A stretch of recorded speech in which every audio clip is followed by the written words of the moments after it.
오늘도 함께 하신 분들과 또한 방송으로 참여하는 모든 분들, 또 이 설교를 듣게 되는 모든 분들에게 은혜와 특별히 치료의 은총이 함께 하시기를 간절히 축원합니다.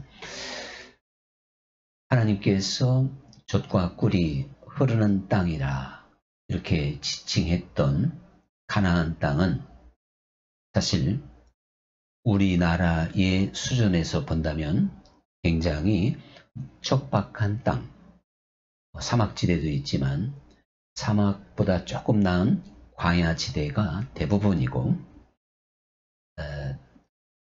극소수의 부분적으로 농사도 지을 수 있고 풀도 있는 그러한 지역이라고 말할 수가 있습니다. 그런데 지금 이스라엘 민족이 정착하고 있는 그 가나안 지역을 이렇게 보면 대부분 아주 녹화가 되어져 있고, 특히 이제 농작물, 채소 이러한 것들로 잘 재배가 되는 땅이 된 걸 볼 수가 있습니다. 사실 나무 한 그루 심기 어려운 땅이고, 거기에 채소를 가꾼다고 하는 건 참 어려운 땅이죠. 그런데 현재 그 이스라엘의 대부분의 국토가 이렇게 참 농사도 짓고 어떤 세계적인 농업국가가 될 수 있다고 하는 건 그만큼 그 어려운 환경을 개발했고 개간했다, 그런 이야기가 되죠. 그래서 이스라엘 사람들이 사실 그 척박한 땅을 개간하고 비옥한 땅으로 만들기 위해서 많은 바위들을 드릴로 뚫고, 그리고 거기다 흙을 채우고, 그리고 스프링클러를 작동시키며 계속 거기다가 물을 뿌리는, 그래서 거기에 심겨진 나무나 어떠한 이런 것들이 이제 뿌리를 내릴 때 그 돌들을 붓으로 뜨리면서 흙과 같은 역할이 되게끔. 그러나 여전히 스프링클러가 아니면 채소나 과일을 재배할 수 없는 그러한 땅인 건 분명합니다. 그럼에도 농업국가로 지칭할 수 있는 그런 땅이 됩니다. 그러니까 그들은 노력했고 힘썼고 그 어려운 환경을 탈피하기 위해서 그들은 아주 무진장 사실은 지혜와 그리고 애쓰고 노력을 하게 된 거죠. 그런 결과로 그러다 보니까 그 백성들도 또 연구하게 되고 부지런하게 되는, 그들에게 주어진 그 어떤 안 좋은 환경, 그게 하나의 고난이겠지만 고난이 오히려 그들을 위대하게 만들었고 또한 발전하게 만드는 그런 결과를 가져오게 됩니다. 결과를 본다면 전화위복이나 마찬가지죠. 동남아 지역이나 대부분은 보면 2모작, 3모작을 막 하잖아요. 근데 우리나라는 1모작이에요. 그 벼농사를 2번을 하기는 어렵습니다. 그러다 보니까 1모작의 한계를 우리는 비닐하우스로 이렇게 극복하면서 거기에서 제철 과일이 아닌 제철 채소가 아닌, 참 요즘에는 무엇이든 다 재배가 가능하잖아요. 오히려 악조건, 고난이라고 할 수 있는 것이 유익하게 된 결과가 아닐 수가 없습니다. 우리 사람들도 고난과 연단을 많이 받으면 사람이 대단히 깊어지고 그리고 지혜로워지죠. 세상 사람들도 그래요. 근데 믿음의 사람들이라면 고난을 많이 겪은 사람들은 사실 굉장한 차원, 벌써 얼굴만 봐도 깊이가, 때로는 신령함이 느껴지는 그러한 경우가 많이 있는 걸 볼 수 있어요. 물론 이 고난을 지혜롭게 잘 대처한 사람들의 이야기가 되겠습니다마는, 오늘 말씀에 가난한 자에게 복음이 전파된다고 하여라. 주님께서 이렇게 말씀하시는데 이 가난이라고 하는 건 고통스러운 거예요. 결핍된 거예요. 짓눌린 상태예요. 암담하고 참 앞길이 안 보이는 그러한 상황이 사실은 가난의 상황입니다. 그런데 그러한 가난한 상황이 오히려 복음을 받아들이게 되고 마태복음 또 다른 5장에서 산상수훈에서 예수님께서 심령이 가난한 자가 복이 있다고 하시며 천국이 그들의 것이다. 그러니까 가난한 자에게 복음이 전파되고 가난한 자들이 천국을 차지하게 된다. 이렇게 말씀을 하셨다면 가난 자체는 고난이고 사실은 엄청나게 부담스러운 환경이지만 오히려 그게 복이 된다고 하는 걸 말씀을 통해서도 보여주고 있는 거죠. 제가 서론적으로 이 세상의 이치를 통해서 간단하게 설명을 했지만 그러한 고난과 역경이 오히려 과학을 또한 무엇을 발명하게 되는 더 좋은 것으로 사람들이 바꾸는 그러한 데 힘쓰고 애쓰는 결과를 꼭 가져오게 된 겁니다. 그런데 이 결국 예수님께서 지금 가난한 자에게 복음이 전파된다고 하여라 이렇게 말씀을 하시며 이 본문 안에서 가난하게 된 자들을 예를 들고 있는 겁니다. 그 첫 번째가 맹인이라고 그랬어요. 또 앞을 못 보는 사람이죠. 그 다음에 걷지 못하는 자, 그리고 한센병자, 그리고 듣지 못하는 사람.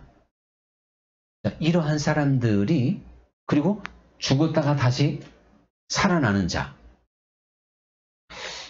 이러한 경우가 그 말씀을 쭉 하고 그 다음에 가난한 자에게 복음이 전파된다고 하여라. 물론 이건 약간 좀 색다른 해석을 제가 하고 있다 해도 과언이 아니에요. 그런데 그 내용을 가만히 살펴보면 사람이요 날 때부터 뭐 앞을 못 보든지 아니면 갑자기 앞을 못 보게 됐다든가 듣지 못하든가 말을 못하든가 걷지 못한다. 또 한센병자가 됐다. 그랬을 때 우리가 뭔가 불치병의 선고만 받아도 여러 가지 마음의 변화가 오죠. 근데 예수님께서 지금 예를 들고 있는 이런 경우는요. 사실 가난한 자의 대표적인 모습이거든요.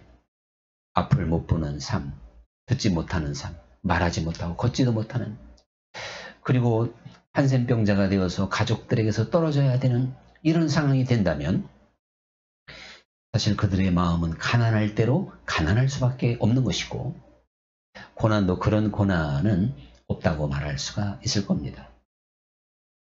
이 헬렌 켈러 잘 알다시피 듣지 못하고 볼 수 없는 그러다 뭐 말도 못하는 거죠.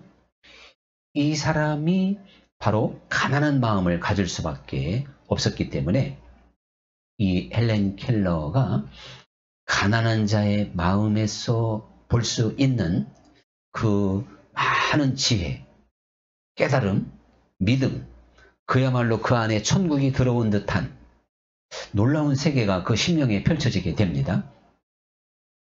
우리나라에서 생각나는 사람은 송명희 시인이라고 말할 수 있을 거예요. 뇌성장애를 앓고 있는 이 송명희 시인. 뭐 우리가 지금도 겉모습을 볼 수가 있고 현재 현존하는 인물 중에 생생한 증인인데 그가 한 편 한 편 적어내는 그 시마다 노래로 이렇게 작곡되는 경우도 많이 있는데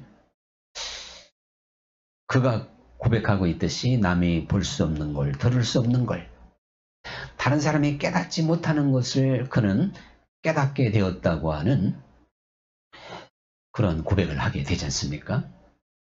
그것이 바로 그의 마음이 가난해지고 가난해지다 보니까 그가 가지고 있는 고난 때문에 고난이 그를 가난하게 만들었고 가난한 마음에 예수님의 말씀처럼 복음이 전파되게 됐습니다.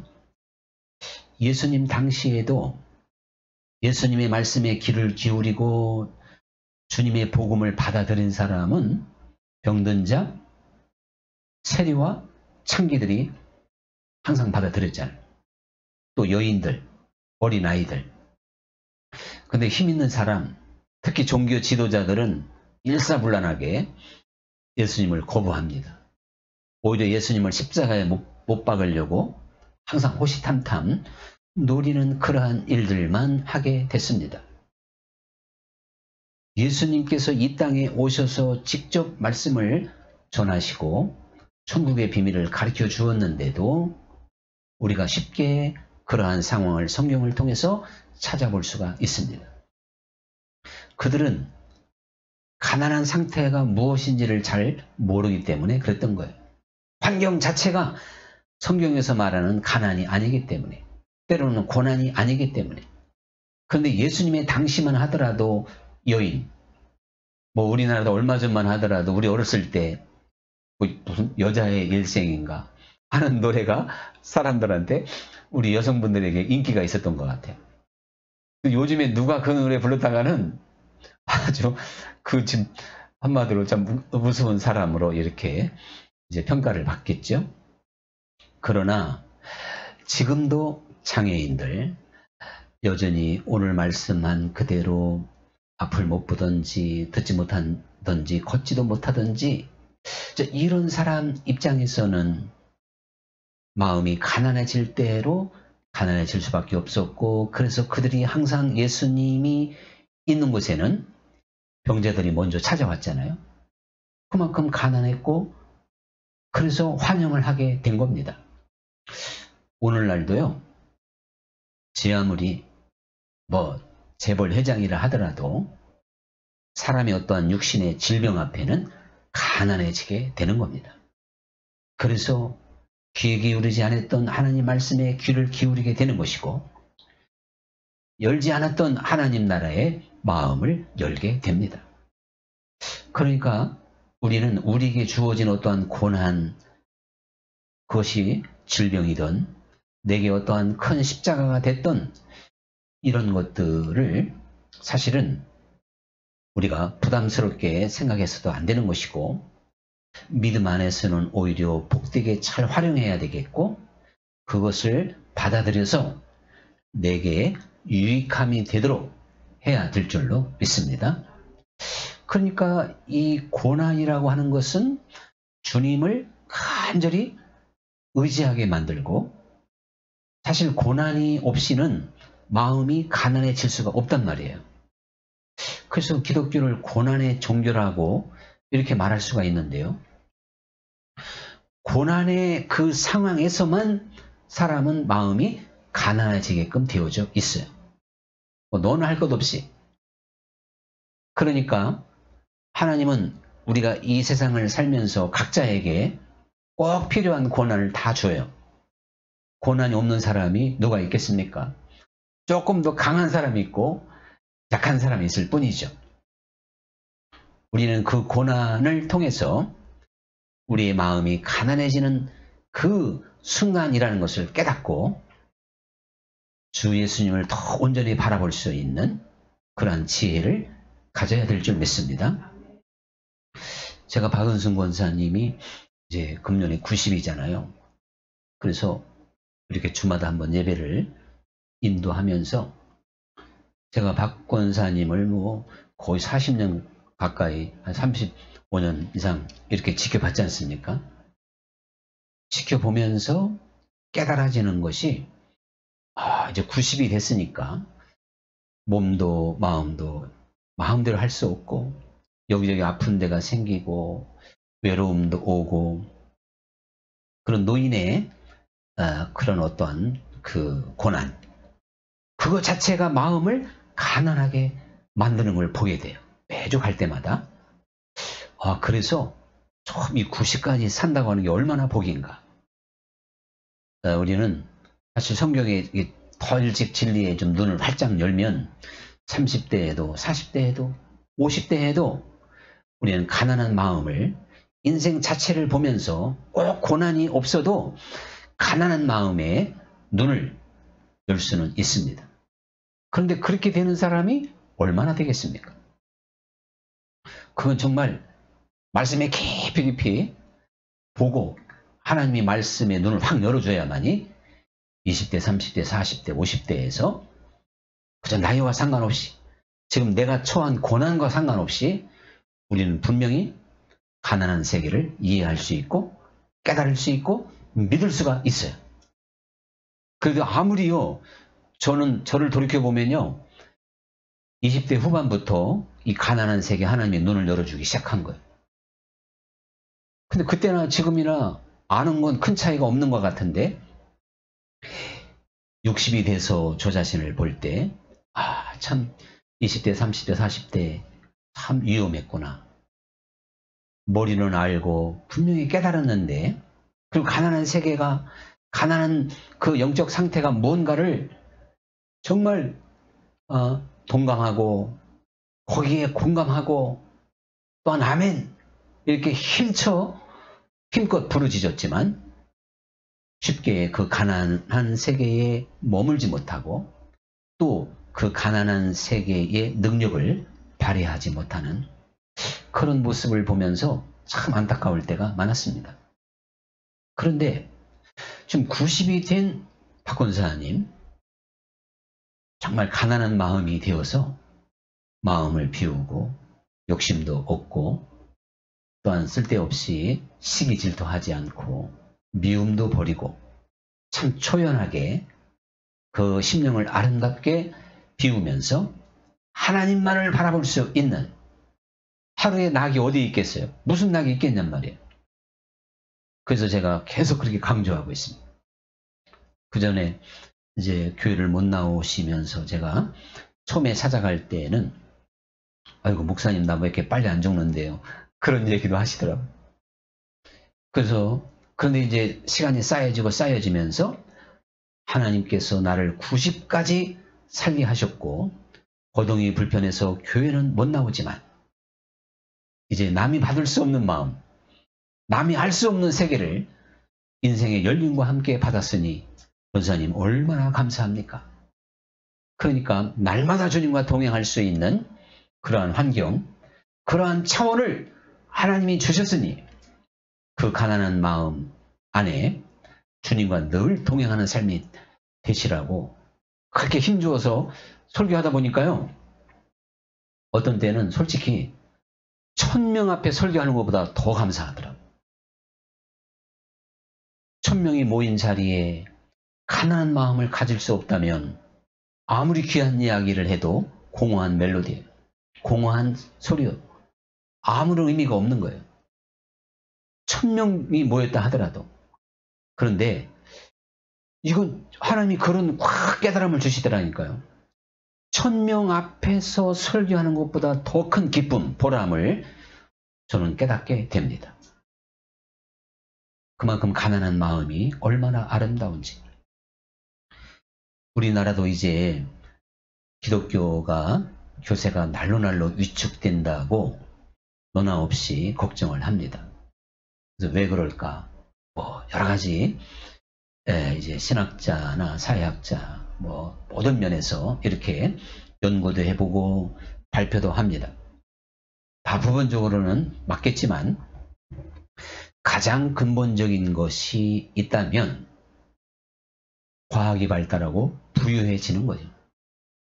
사람들이 가난한 마음을 갖기가 어려운 거예요. 부족함이 없다. 물질 만능주의. 진짜 돈이 또한 우리에게 주어진 어떠한 풍요로움 이런 것들이 하나님 나라에서 멀어지게 만드는 거기 때문에 이것이 실제로 유럽에서 그 다음에 미국에서 그 다음에 우리 한국으로 건너오게 되었습니다. 이제 지금 교회만 세우면 1년에 100명, 200명이라도 모이는 저 동남아 지역 또한 아프리카라 하더라도요.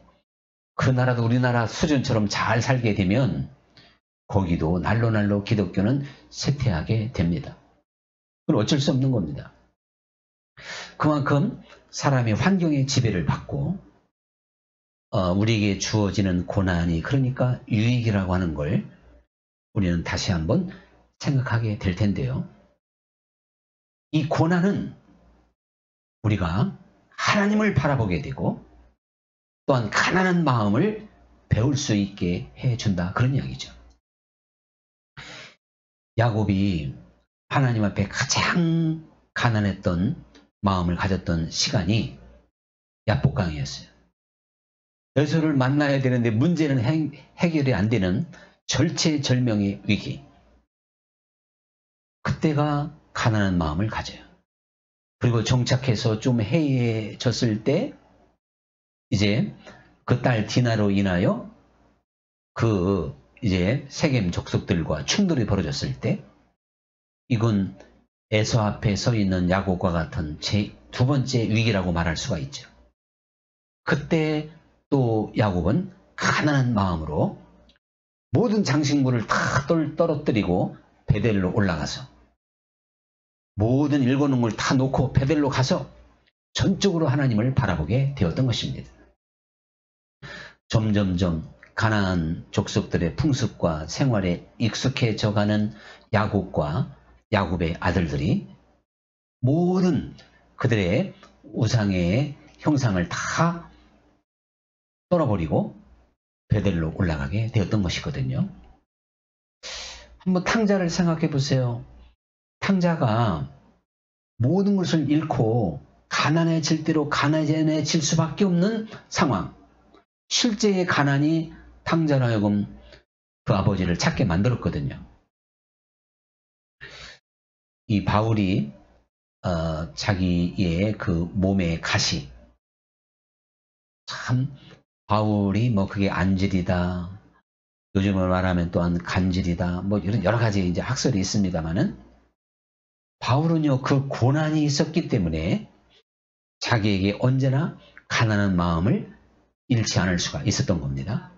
그래서 오히려 그거를 기뻐했고 자랑하게 됐습니다.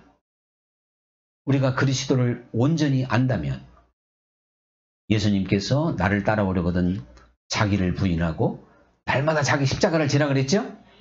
근데 우리가 잘 알다시피 이 십자가는 나를 부인하는 것보다 더 어려운 거라고 그랬어요. 나를 부인하는 건 나에게 달린 거지만 십자가는 나에게 달린 게 아니고 어떻게 내가 떨칠래야 떨칠 수도 없는 너무나도 힘든 일이거든요. 그런데 우리가 그렇기 때문에 그 십자가는 큰 고난일 수밖에 없는데 우리는 오히려 그 고난이 나를 항상 누르기 때문에 나를 부인할 수가 있고 가난한 마음을 갖게 될 줄로 믿습니다. 하나님께서 우리에게 이렇게 고난을 주시고 우리의 마음을 가난하게 하시는데 그렇기 때문에 하나님께서 우리 모든 사람들에게 원하는 건요. 그 가난한 마음은 사실 전적으로 주님만을 바라보는 마음이고 세상의 모든 것을 다 비운 마음이고 내려놓은 마음이고 주님을 열렬히 사랑하고 사모하는 마음이기 때문에 우리는 이 가난한 마음에서 바로 영적인 삶을 바라보게 되잖아요. 심령이 가난한 사람이 육적인 삶을 사는 게 아닌 겁니다. 하나님은 우리로 하여금 영과 진리로 예배하는 자를 찾는다고 하는 이야기는 우리가 육신의 모든 것을 다 벗어버리고 즉 가난한 마음이 되어서 영적인 신령함 가운데 하나님을 섬기기를 원하실 줄 믿습니다. 그래서 우리는 이런 하나님을 믿는데 결국 예수님 당시의 그 유대 종교들처럼 자칫 잘못하면 우리가 여전히 어떠한 율법적인 신앙에 머물러서 외식하는 믿음으로 신앙생활을 할 수가 있단 말이죠. 우리의 중심이 가난해져서 깨끗하고 순수하고 참으로 신령한 영적인 심령을 가져야 될 줄 믿습니다. 근데 우리는요, 이 가난한 마음을 사실 구하고 찾고 두드리는 이렇게 사모하고 간절히 바라는 이런 마음이 없이는 결코 얻을 수가 없어요. 이게 얻어지는 마음이 아닙니다. 이 가난한 마음을 우리가 한번 얻었다 그래가지고 언제나 가난한 심령이 되는 게 아니거든요. 방 청소 많이 살다 보면 그 청소라는 게 너나 없이 사실은 가만히 보면 그게 참 시집살이인 것 같아요. 그게 청소 안 하고 살 수가 있습니까? 근데 한번 깨끗하게 청소해서 그게 평생 그 집을 청소 안 하면 얼마나 좋겠어요. 날마다 해야죠. 사실은 그것이 우리 인생들이 직장에서건 어디건, 그리고 이 청소 문제, 교회 생활도 마찬가지고 사람들에게는 중요한 문제가 아닐 수가 없습니다. 그것처럼 우리 몸도 깨끗하게 육신을 관리하기가 어려운데 우리의 심령도 항상 가난한 마음으로 갖게 한다고 하는 게 대단히 어렵단 말이에요. 그래서 그거는 깨어 있어야 되고 근신해야 되고 쉬지 않고 기도하는, 결과적으로 마음과 뜻과 그냥 목숨까지 다하여 주님을 사모하고 기다리는 그러한 마음이 아니면 우리가 이 가난한 마음에서 이탈된다는 걸 알아야 된다, 그런 이야기죠. 성경 말씀은 네가 뜨겁지도 않고 차지도 않고 미적지근하니까 내가 토해내겠다 그랬죠. 그러니까 이게 정말 우리들이 이 가난한 마음을 잘 가져야 될 텐데요. 예수님께서 이렇게 말씀을 하십니다. 지금 오는 자여 너는 복이 있도다. 그날에는 네가 웃을 것이다. 이렇게 말씀하셔요. 그리고 지금 웃는 자여 그날에는 네게 화가 있을 것이다.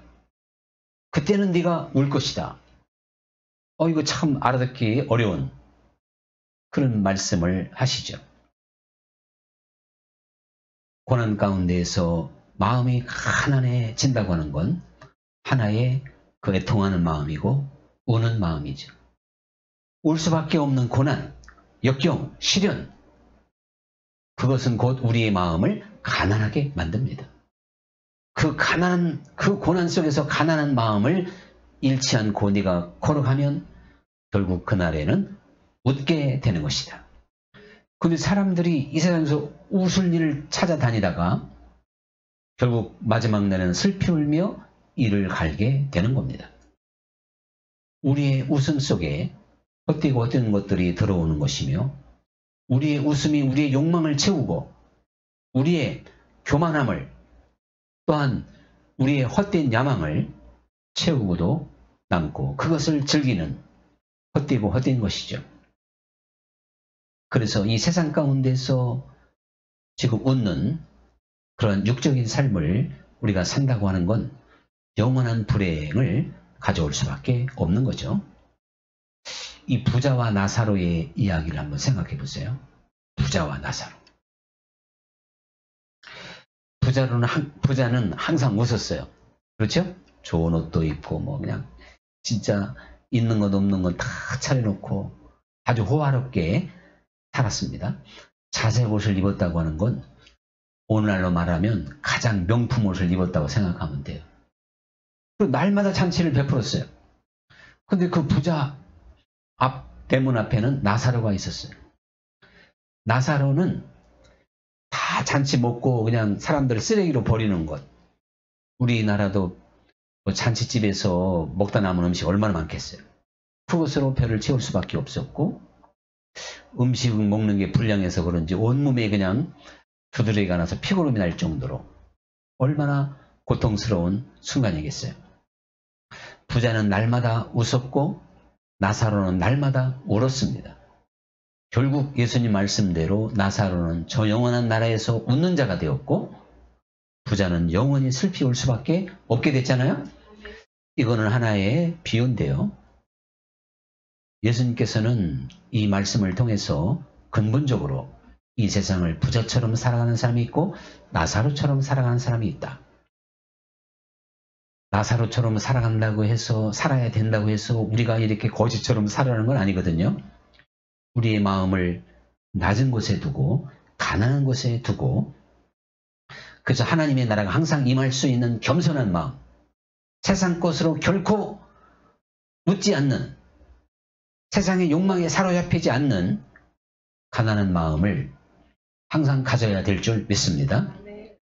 이스라엘 백성들이 광야에서는요, 하늘에서 떨어지는 만나와 메추라기만 먹었어요. 또 모세의 지팡이를 통해서 솟아나는 반석의 샘물, 아침에 눈 떠보면 만나가 보였고 또 하나님이 터뜨리신 생수가 보였어요. 그리고 그 허허벌판 광야에 아무것도 없었어요. 정말 가난한 마음과 같은 그런 자리였어요. 근데 거기에서는 우상 숭배에 빠질 수가 없잖아요. 그런데 그들이 가나안에 정착하면서 또 모압을 통과하든지 에돔을 통과하든지 가나안 가는 길에 들렸던 그 나라를 통과할 때마다 새로운 것을 보면 금세 우상을 받아들이고 북고임에 빠진단 말이에요. 근데 광야에 머무는 한 만나와 메추라기만 보고 아무것도 없잖아요. 거기에서는 우상 숭배가 없었다 이거죠. 이것이 사실은 우리의 이야기예요. 우리의 마음을 가난하게 또 가난하게 가져서 여러분 우리는 사람이 떡으로만 살 것이 아니요 여호와 입에서 나오는 말씀으로 살 거라는 것처럼 매일매일 만나를 바라보고 주님이 간간히 주시는 메추라기로 주님이 주시는 생수로 만족할 수 있는 그 광야의 삶, 가난한 마음, 거기에 우리의 마음을 두어야 될 줄 믿습니다. 가나안의 이방 족속의 화려한 의상과 우상과 복을 막 줄 것 같은 그 어떤 우상들 앞에 절을 하고 하나님을 배반하는 어리석은 이스라엘 백성들이 누구일까요?